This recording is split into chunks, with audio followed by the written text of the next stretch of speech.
Welcome to episode 23 of the St. Charles Podcast. I'm Eric Wood. Father Mark Brown.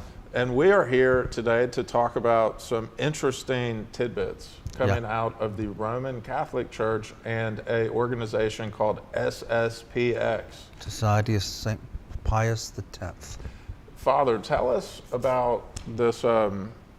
What is the Society of St. Pius X in the Roman Catholic tradition? Because when I read about this, it really takes me back to Bishop Chambers. And I see all these similarities with a rejection of Vatican II, the same way we had the rejection of the 79 prayer book and the quote unquote illicit ordinations or consecrations. And in this situation, SSPX is looking to go ahead and consecrate, I think, 3? Yeah, I think so, 3. New bishops, and the Vatican does not consent. No, they do not. The SSPX came out of Vatican II. They pretty much reject what Vatican II. They call it the modernism of the Vatican II. They're very much Latin Mass. Everything's pretty much in Latin the way it was in the 1950s. They would be the radical traditionalists within the Catholic Church. Yes, pretty much. Some of them would even say we haven't had a pope since Pius X. So they'll entertain sedevacantist ideas. They can. Not as a group, but individually they will. And they don't like anything that's happened after Vatican II is wrong, forbidden, not to be done. It's not proper. It's not Catholic. So they're there. They're not. This is not like you would see like here in Huntsville, the Latin Mass. That's not who they are. I actually think they have a parish across the Tennessee River. I think that's right, in Morgan County. But much smaller. Much smaller. They would look at where Roman Catholics today would say, you and I are Christians, just separated brethren.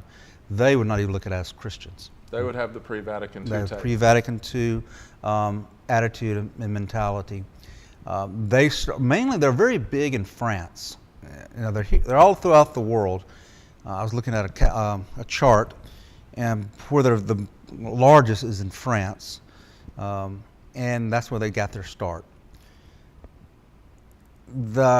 Like every other place, their bishops get old, retire, die. So they need 3 new bishops, I think it is. Might be 2. It's multiple. It's multiple. It's 1 or 2 or 3. And Pope Leo said, no, you can't do that. And they've been trying since John Paul II to bring them back in, give them concessions, and it just hasn't worked. I think ironically, it was Pope Francis that was the friendliest to him in terms of giving them the most, and you wouldn't think that. No. But he just was. Yeah, he was. They've been trying. I mean, I give Rome, credit. They've been trying to placate them where they can. The SSPX, there's just certain things they're just not going to accept or do. I don't know when. Sometime this year, they're going to be, consecrating new bishops. Now, I know a bishop, Archbishop Vigano, who's here in America. He's one of these. He's an actual Roman Catholic archbishop, but he's very vocal. I don't know if opponent, critic. That'd be a better word. Critic of Rome, and he has been since Francis here in the States. Burke will say stuff, but Vigano really comes out against a lot of things Francis did and now Leo is doing, and he's a big proponent of them having their own additional bishops here in the States. I think Athanasius Schneider is okay with it, who's another very traditional archbishop. So, it's out there. Will they go into schism? Well, some people think they're in schism already. If they basically reject or ignore the Pope or reject the Pope's counsel, are they in schism? Can you stay within the Church and Roman Catholic Church and be not obedient to the Pope? That's part of being in the Roman Catholic Church. It brings up some of the same ideas that the 79 prayer book led to, of like, in the world of Anglicanism, what defines the church? Mm-hmm. And if it is obedience or some affiliation with a see in some different place, that's one definition. Yeah, that's one definition. That's the definition of the Roman Catholic Church. You know, if you're going to be part of the church, you have to be under the authority of the Pope. But wouldn't they say they're under the authority of the magisterium, and perhaps they don't recognize this Pope as a Pope? Is that kind of the idea? Well, the magisterium is the entire teachings of the church. It's not just a section of it. So no, they're setting themselves up as a separate group within the Roman Catholic Church, kind of going along when they want to go along. You know, you want to kind of be facetious, you can say they're a bunch of Protestants within the Roman Catholic Church. They're picking and choosing what they want to do. Now, I'm not bashing the SSPX, because the Roman Catholic Church in general just kind of, you know, we have the term cafeteria Catholic. You know, they just kind of pick and choose what they want to do, ignoring the canons and the catechism when it suits them. What happened, the SSPX, kind of like us in the continuing Anglican Church, they're trying to continue that which was, they feel, impacted negatively by Vatican II. Now, if you really read Vatican II, which I had to in seminary, and the different parts of it, and social, Catholic social order and work, you'll come to find out there's Vatican II, and then there's the spirit of Vatican II. Now, the spirit of Vatican II is anything goes. You can get rid of this and get rid of that. I think very few Roman Catholic churches, who are what we call the Novus Ordo, or the new ordinary form, was created by Paul VI after Vatican II. If you go in, parts of it should still be in Latin and in Greek. Most Novus Ordo parishes don't do that. I've experienced two And different... also, facing all popularum Mm-hmm. is Vatican II never said that. You're supposed to ad orientem, and very, very few. They just kind of decided the spirit of Vatican II. Let's turn it around. The theological issue with that is, you know, people who don't understand the Mass, Roman Catholics, will say the priest he's got his back to us. It's kind of an insult. Well, no, the priest is leading you in worship. So he's facing God with you. So if his back's to you, you're all facing God. And so they kind of changed it so people would feel good, and they don't want to feel like the priest has his back to them, and kind of made it more man-centered. And that's what you see it, like the peace of Christ. You see them walking around, hugging each other, kissing each other, doing the old hippie thing like that. That was never part of Vatican II. It was the same thing in the Episcopal Church with Rite II of the 79 Prayer Book, Father. Yeah. It's the same thing where the same liturgical movement influences the same changes of inserting the peace and the facing the people. And now we're dealing with like however many years afterwards, and we've got entire generations raised up that never experienced what was before. Right, they have it. You know, and I think it was Francis Chan. He's a Protestant pastor, megachurch pastor. He was. He resigned from his position, and he had a lady came up to him and said, "You know, I didn't get much out of worship today." And he looked at her and said, "Oh, I'm sorry. You thought it was about you today." That's a lot of the attitude you hear about, you know, everywhere. It's about me.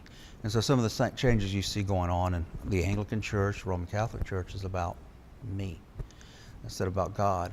SSPX, it's all about God.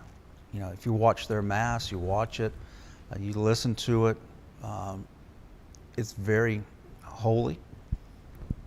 It's uplifting. You know, if you know, we obviously here we can't because we just don't have the ability. But it would be a wonderful way if you could do, if our Mass could get to the level of theirs. I mean, the Roman Catholic Church is growing.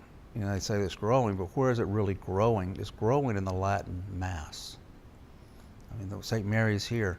In America, that's In its America, growth point. that's a growth point in America. In Africa, I think it's growing everywhere. Yeah, it is, and it's shrinking in Latin America. And that's, could be a different topic, but what happened in Latin America is they interjected politics into the church. Liberation theology. Right, which is a heresy according to St. John Paul II. It still is down there. And it was not, and it incorporated a lot of local religious myths and things, and that hurt the church. But where it's really growing in America is in the Latin Mass, What everybody here, the feminists and the modernists going, oh, it's so oppressive because the women wear veils. But these women are wearing veils, the men are well dressed, and there's kids everywhere. It's like it would seem, 100 years ago. And it's all about God. These women aren't wearing veils because their husbands, these brutes, or the priest is shaking his fist at them. They're doing it out of respect for God. And that's what they do. It's all about God. SSPX, all about God. And where they go too far, I think, is if they want to remain Roman Catholic, you got to be obedient to the Pope. Now, if you don't want to remain Roman Catholic, okay, then quit calling yourself that. You're the, whatever you want to be, the Society of St. Pius X. Be essentially Old Catholic. Be Old Catholic, which was split from the Roman Catholic Church after Vatican I. Okay, so that's where they are now. So sometime this year, so we got a couple of things going on. You got the installation of the false installation of a woman in Canterbury. And then you have the GAFCON coming together, and then you have the SSPX consecrating new bishops this year. There's a lot going on. A lot going on in the church. On the GAFCON front, Father, I've been following statements issued by the Global South, which is a grouping of primates from the developing world, and it's very similar to GAFCON, but it doesn't overlap exactly. There's some overlap, or some are in both. But they have issued a statement in the last week, 2 weeks, that essentially says we're not going as far as GAFCON, or the GAFCON statement that was issued in October would seem to go. And it's leading up to high drama in Nigeria in early March, where we don't really know what kind of action will be taken. Will there be a new First Among Equals elected and some restructured communion that doesn't recognize Canterbury? Or will it kind of peter out? Or will Nigeria lead and some follow and some don't? No idea what's going to happen. You can't follow Canterbury when it doesn't have an archbishop. Okay, and no matter how you dress it up, there's no Archbishop of Canterbury. A woman cannot be in holy orders. Simple, plain. God has stated that in Scripture. He has never called a woman to serve his altar. And we have explicit criteria for deacon, priest, and bishop in Scripture, and not every man can be in that. So cosplaying, having these ladies cosplay being in holy orders, there's no Archbishop of Canterbury. There's in the See of Canterbury. There's no Archbishop in the See of St. David, which is Wells, because that's a lesbian woman. A double whammy against her. And the problem is these women are leading people astray and leading them to hell. And Christ has some very strong words about people like that. It'd be better if you weren't born. It'd be better if you just take a large, heavy weight and throw you into the ocean and drown you. I mean, he's very explicit about leading his sheep astray. He doesn't sound like Jesus, or the Jesus we created, this namby-pamby. Hippie Jesus, right? He's very clear that these people, so this lady, Archbishop Canterbury, and all these women running around acting like they're clergy, Christ has great condemnation against them. And the church should, I sound hateful, but sometimes you have to be truthful. You're going to hell if you keep doing this. I'm not condemning you. It's like Jesus said, I didn't come into the world to save the world. Excuse me, I didn't come into the world to condemn the world, because the world is already condemned. That's after John 3:16. You lead the church and the people astray, Jesus does not like you. He will send you to hell. He has said that in Scripture. He even says it in the book of Revelation, the Gospels, all of that. He talks about it. St. Paul talks about it. So GAFCON and the Southern Cone, and even the Church of England and here and the Episcopal Church, the best thing they could do is get back to Scripture. And yes, it might be painful, but you'd rather be right in heaven than wrong in hell. I think we're about to witness something remarkable, which will be the Church of Nigeria becoming the most prominent leadership voice and role within the Anglican communion. And there's two things about the Church of Nigeria that really set it apart, in my opinion. One is it is entirely financially self-supporting in a way that no other African province really is, where they're not relying on anyone from anywhere else to fund what they do. They stand entirely on their own 2 feet, and they don't need any money from anyone in the West. The second is the spiritual ethos of the Church of Nigeria, which is willing to defy Western norms if they think it's consistent with the gospel. For instance, in Nigeria, it's been ruled until the British took it over by these Muslim groups in the northern part of the country. And there's this traditional historic division that the British were more than happy to allow to continue, where the northern part was predominantly Muslim and the southern part eventually became Anglican. I mean, in the beginning it wasn't, but within a short time it was one of the first. So in 1990, the Church of Nigeria defied a lot of other organizations and power players by saying, we are going to consecrate missionary bishops to send into the northern part of our country to evangelize these people. And all the political powers hated the idea. They thought it would stoke all these tensions in the country. Western countries, Western churches didn't like it, but they did it anyway. And they followed the gospel's command even when other people told them, don't do this. I don't think they're going to back down. Oh, no, they won't back down. They just will not. I mean, they were part of the ones when the Episcopal Church went totally off the rails. Them and Rwanda and others sent missionary bishops here. I mean, there's still missionary bishops here from Nigeria, OG and such, that are permanent American bishops now, and these are African bishops that came here as missionaries. They helped form the ACNA, and you're starting to see some of them scratching their heads like, what's happened to the ACNA? And they're starting to get very vocal. It's upsetting some of the ACNA folks because they're calling them out on things. And I think the best thing that ever happened if Wood is deposed, if they turned around and made Bishop Orji, made him the Archbishop. Oh, ACNA he'd get him in line in a heartbeat. That's not an implausible scenario if the Church of Nigeria becomes the foremost voice for Orthodox Anglicanism that it looks like it's about to be. I think it will. And I think we will all benefit from it.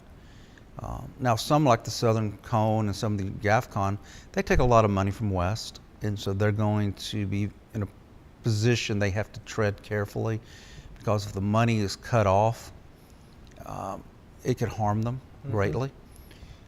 That's how tech is controlled, like South Africa and others. And South Sudan's a prime example, where it's a growing church, it's a persecuted church, but it is so reliant on the money from the Episcopal Church that it just can't do anything otherwise. Whereas Nigeria is the opposite end of that spectrum, where it is fully established, it's on its own 2 feet, and it can't be told what to do. I think if they became the first among equals, and that power shift to them, spiritual authority to them, you would also see some other things happening materially, and then why wouldn't Nigeria then be able to help these other African nations, and they don't have to rely on the decadent West for their survival. Well, Nigeria has some blessings and some challenges that we just don't have, where they're not a population that is declining. They're still reproducing. Oh, yeah. Okay, and a lot of that is because they're so Anglican. And they have a exploding population in a way that their resources are really, it's about bringing up the next generation within their church because their pews are so full. Oh, yeah, their pews are full. They make new dioceses faster than we make new parishes. Okay, and I'm not talking. When I was down at the G3 about 3 years ago now, and the Continuing Church has African bishops, and they were sitting and talking, and I remember at the table I'm listening. And, we talk about growing this parish. They're like, okay, well, we're going to have this new diocese here and another diocese here. They're talking about new dioceses, even in the continuing African churches. And there's just exploding over there. And that could be, like you said, the spiritual power shift of the church. So what God has, well, as one, I forgot his name, but one Rwandan bishop said back in the early 2000s, he said, God in his infinite wisdom 200 years ago sent Christianity to the southern part of Africa. So when we, meaning the West, fell away, we could bring the gospel back to you. And that's pretty much their mindset. People don't even know that the Africans have set bishops to England. The Church of England doesn't like that. They try to keep it quiet.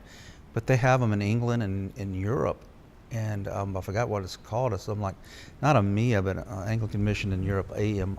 Yeah, it's got an E. It's Amy instead of EMEA. And they're there, and they're growing, and they're quiet.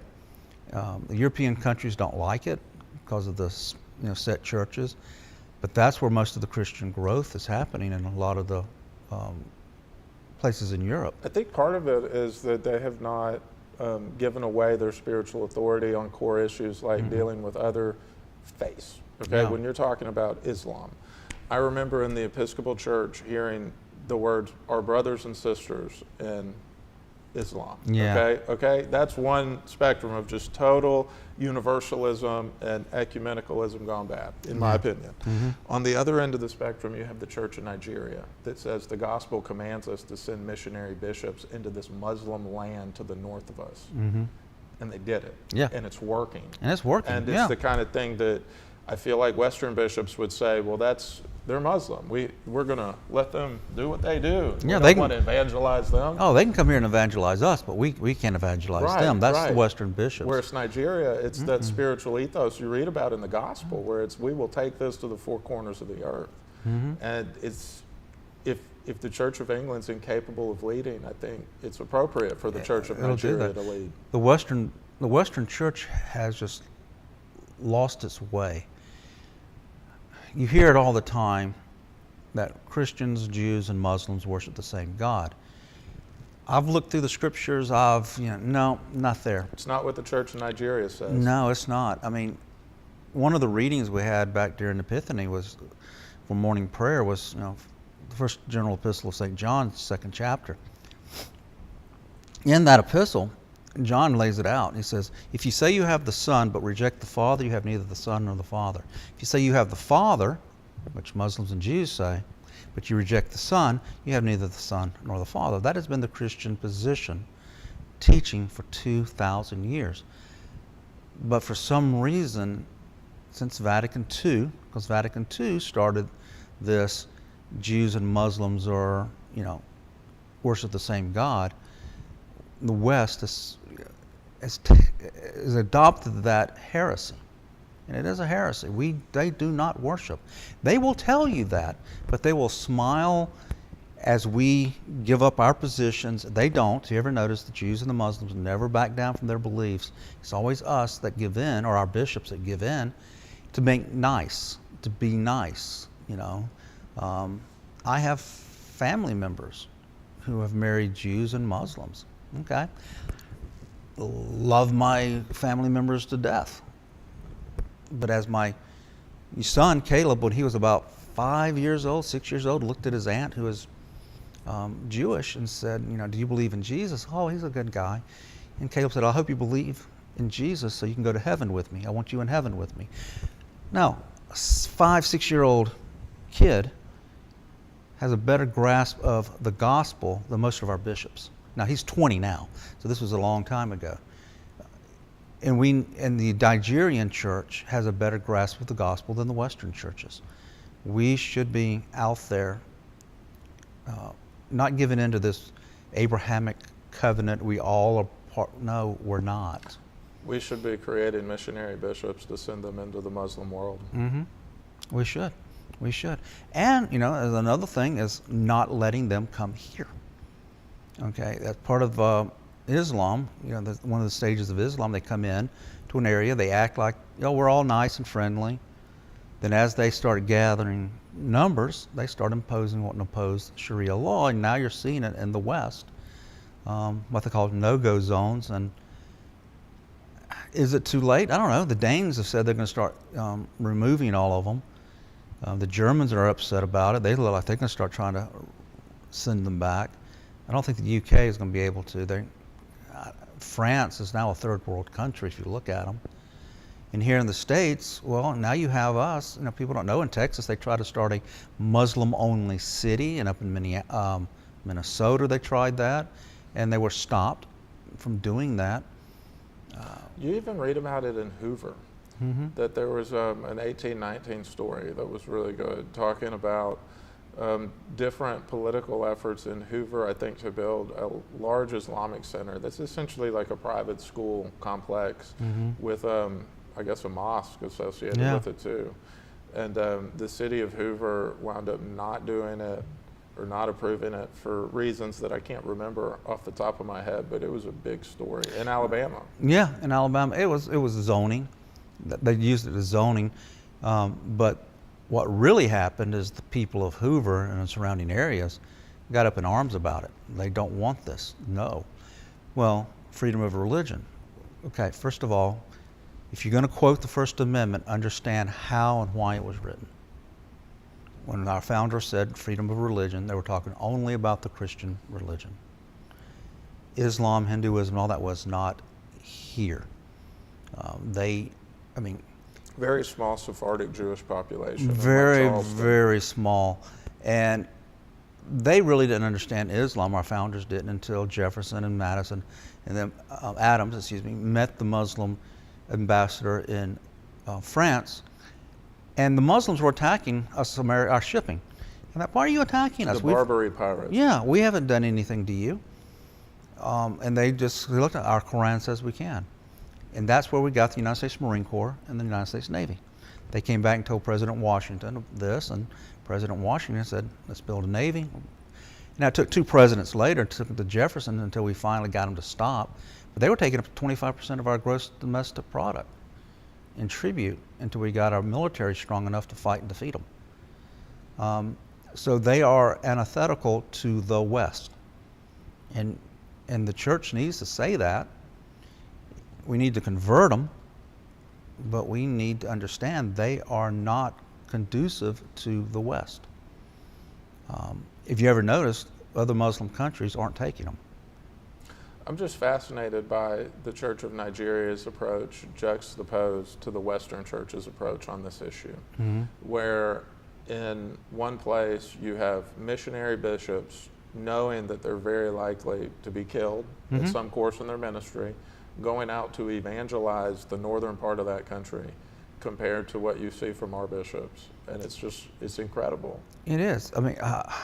Back when I was a Southern Baptist, right after the Iraq War, so this had to be about 2004, we had defeated the Iraqi army, had the insurgency going on. And I was in a body shop, I was an investigator at the time, and ran into this Southern Baptist missionary. He didn't go to Iraq, but some of his group did. And they were thinking, how are we going to live there? They're thinking about Christian comforts. And one of the things they ran into was the Chinese Christians who came there. the Chinese Christians who came to evangelize. Their mentality was, well, when we're killed, another one will come. And the Chinese, we never lost any American missionaries, but the Chinese missionaries were effective, so the Muslims killed them. And so they would send the bodies home, and on, like, I guess, the next couple of flights later, here comes more Chinese missionaries to continue what was going on with the other Chinese missionaries. They said this to the friend of the guy I was talking to, and he told his friend, he said, when we were leaving, he said, the Chinese Christians said this to him, we are praying that the Christians in the West will be persecuted so they will remember their first love, Christ. The rest of the church looks at the Western Christians as if of abandoning Christ because we are comfortable and we don't evangelize. They won't take communion with the Episcopal bishops at any of these gatherings. They won't do it. They won't. And so you're looking at true Christians who are holding to Christian values, and they're not going to compromise. So that's why I'm hoping Nigeria becomes the first among equals. They can set a good precedent for all of us, a good example for all of us to follow. Church of England is not, Episcopal Church is not, I can even say the Continuing Church is not. So we've got to look at the African bishops as our guides back to Christ. I can't wait to follow what happens in Nigeria, and especially the Anglican unscripted guys going there. There's going to be some good episodes. There's going to be some good episodes coming out of that. It's going to be interesting. It's going to be interesting to see how many, if any, of the Church of England bishops go. I know Nigeria invited Welby, the former Archbishop. Is he going to go for the installation of this woman, or is he going to go to Nigeria? If he goes to Nigeria, that's a huge slap. Probably the best thing he could do is go to Nigeria, but we'll see. They need something, because at the installation, when they were reading, when you're having an ordination, the bishop is going to read, as anyone here has any reservations, knows of any reason why this person should not be ordained. Like at a wedding.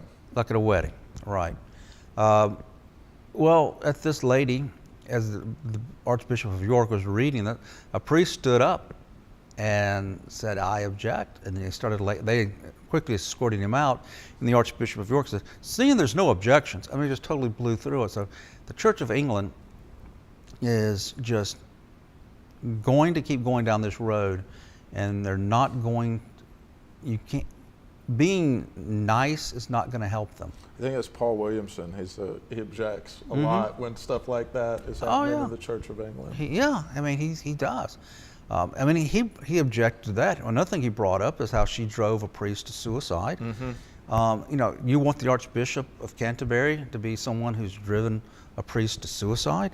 What does that tell you about her character? They really don't like talking about that, because it deals with something that in their worldview they would firmly embrace, which would be a gay priest, right?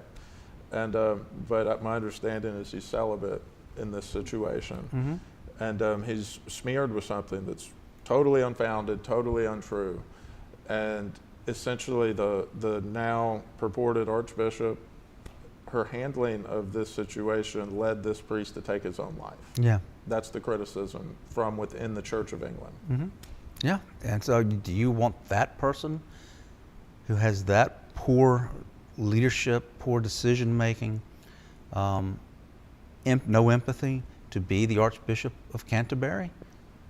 The only reason she's there, she's liberal and she's female. That's it. And that's the worst thing in the world for criteria. She's a DEI hire. Well, I think we have already experienced this in North America, living through the mid to late 2000s in the Episcopal Church. And the initials like KJS just precede themselves in Anglican circles because of that experience, which was a lot of litigation, a lot of bad blood. When parishes in Virginia had some agreement that they were going to be able to buy their property, and she just flips that entirely and embarks on a lawfare strategy to keep the Episcopal Church whole. and I think it was just very unspiritual on so many levels. But it also like set the Episcopal Church on this trajectory that's just very hard to recover from. And I think the Church of England, if history is any indicator, is about to experience the same thing. About to experience the same thing. I know people are going back to church in England, and some of the smaller Anglican jurisdictions are seeing growth. The Catholic Church too. The Catholic Church is seeing growth also. They're ordinariate. Is it the ordinariate of Walsingham or something like that? It's now the ordinariates there's three of them, one in America, one in England, and one in Australia. The English and the Australian ones were never supported by the bishops, the Roman Catholic bishops. And so it's been very hard for them to experience much growth. That is a fascinating history of like the Roman Catholic Church in England after the Reformation, where it gets this influx of Irish immigrants sometime in the 19th century and like embarks on this entirely new trajectory that they don't really like some of the English tradition, from what I hear too, because it's a lot of people that have Irish descent followed by like nowadays Polish descent. Like a lot of these places will be very Polish in their presentation, and it's just so different than like the Newman-esque ordinariate presentation. Right. Yeah, it is. And the bishops in England did all they could to suppress the ordinariate, much like they did here in America. I mean, Cardinal, oh my gosh, well, not Vaughan, Cardinal Wuerl. He did everything he could to destroy the ordinariate, basically what they call kill it in his cradle. Yeah. The stuff he would put out, Benedict said one thing, Wuerl will say another. Benedict say this, Wuerl go no.